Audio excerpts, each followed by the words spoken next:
Hello friend, પરિતા vegan કિચનમાં આપનું સ્વાગત છે। તો અહીંયા આપણે એવી રેસીપી બનાવવાની છે કે જેનું નામ સાંભળતા જ આપણને બધાને મોઢામાં પાણી આવી જાય। તો અહીંયા એમાં તો બાળકોને ખૂબ જ મજા આવે ખાવાની।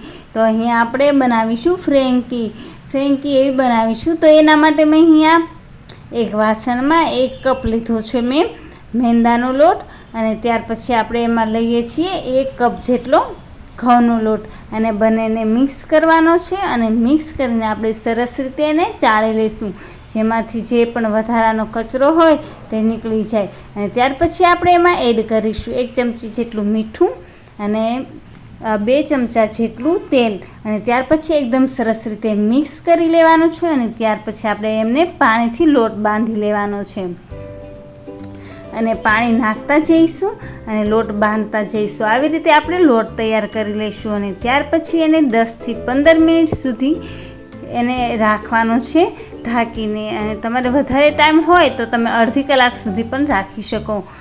અને કૂણપ આવે ત્યાં સુધી આપણે એના માટે ટીકી તૈયાર કરી લઈશું। તો ટીકી તૈયાર કરવા માટે મેં અહીંયા એક પેનમાં તેલ નાખ્યું છે, અને તેલમાં આપણે ત્યાર પછી આપણે એડ કરીશું લસણ, આદું અને મરચાંની પેસ્ટ, અને આ પેસ્ટને આપણે એકદમ સરસ રીતે સાતળી લઈશું, અને કાચી ના રહે એનું ખાસ ધ્યાન રાખવું, એટલે એકદમ સ્લો ટુ મીડિયમ ગેસે આપણે સાતળી લઈશું। અને ત્યાર પછી આપણે એમાં મસાલા એડ કરીશું, ધાણા જીરું, 1/2 ટેબલ સ્પૂન હળદર અને 1/2 ટેબલ સ્પૂન મીઠું, અને ત્યાર પછી આપણે એમાં એડ કરીશું 1 ટેબલ સ્પૂન જેટલું લાલ મરચું પાવડર।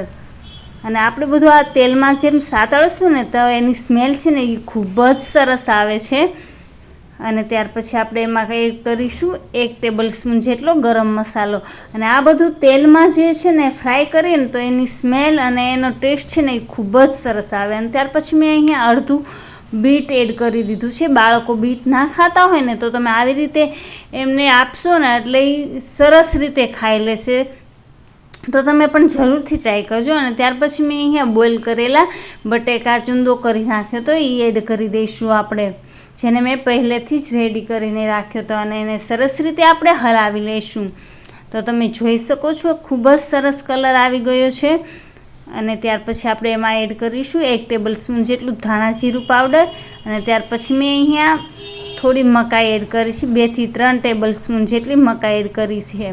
અને ત્યાર પછી આપણે એમાં લીલી કોથમીર એડ કરી લઈશું, અને આ મસાલાને ઠરવા દઈશું, અને એ ઠરે ને ત્યાં સુધીમાં આપણે અહીંયા એના માટે રોટલી તૈયાર કરી લઈએ। અને આ રોટલીને એકદમ સરસ રીતે પતલી પતલી વણી લેવાની છે। જેમ પતલી વણશો ને એમ સરસ મજા આવશે તમને ખાવાની। તો આવી રીતે મેં અહીંયા વણી લીધી છે, અને ત્યાર પછી આપણે એને છે ને એક તવા ઉપર કાચી પાકી શેકી લેવાની છે। જો તમે જોઈ શકો છો થોડા આવી રીતે બબલ્સ થાય ને ત્યાં સુધી રાખીશું, અને ત્યાર પછી ઉતારી લઈશું। તો આવી રીતે આપણે બધી જ રોટલી છે ને સૌથી પહેલાં અહીંયા શેકી લઈશું, આવી રીતે બબલ્સ થાય એટલે આપણે એમને ઉતારી લેવા આવી રીતે। અને ત્યાર પછી આપણે જે મસાલો છે એ બનાવેલો ટીકી માટે એ એકદમ સરસ રીતે ઠરી ગયો છે। તો હવે આપણે આવી રીતે એમની ટીકી કરી લેવાની છે। તો આવી રીતે ટીકી થઈ ગઈ છે, તો હવે આપણે એમને સરસ રીતે તેલમાં ફ્રાય કરી લઈશું। તો આવી રીતે થોડું તેલ રાખી અને એમાં ફ્રાય કરવાની છે। તો અહીંયા સૌથી પહેલાં તો હું છે ને 2 ટીકી એમને ફ્રાય કરું છું, અને આવી રીતે એકદમ સરસ રીતે નીચે ફ્રાય થઈ જાય એટલે આપણે એમને ફરીથી પલટી લેવાની છે। તો તમે જોઈ શકો છો એકદમ સરસ રીતે બ્રાઉન થઈ જશે। તો જો તમે આવી રીતે બ્રાઉન થઈ ગઈ ને મેં પલટી લીધા પછી, તો ત્યાર પછી હવે આપણે એમને રોટલી છે એ ફ્રાય કરવાની છે, સરસ રીતે શેકવાની છે। તો હવે આ ટાઈમે આપણે રોટલી સરસ શેકી લઈશું એને, અને બંને સાઈડ તેલ લગાવી લઈશું, અને તમે જોઈ શકો છો હવે એકદમ સરસ રીતે ફ્રાય થઈ ગઈ છે અને કાચી નથી। અને ત્યાર પછી આપણે એમાં અંદર હવે આ ટાઈમે સોસ લગાવી લઈશું, ટોમેટો સોસ, અને મેં અહીંયા બનાવીને રેડી રાખી છે ગ્રીન ચટણી। તો ગ્રીન આવી રીતે આપણે લગાવી લઈશું, અને ત્યાર પછી આપણે રેડી કરેલી ટીકી આવી રીતે રાખવાની છે, અને એની ઉપર આપણે ચોપ્સ કરેલા કાંદા એડ કરવાના છે, અને ત્યાર પછી એકદમ ઝીણું સમારેલું કોબી એડ કરી લઈશું, અને ત્યાર પછી આને આપણે આવી રીતે ફોલ્ડ કરવાની છે। તો તમે જોઈ શકો છો તો આવી રીતે આપણે બધી જ ફ્રેન્કી બનાવીને રેડી થઈ ગઈ છે.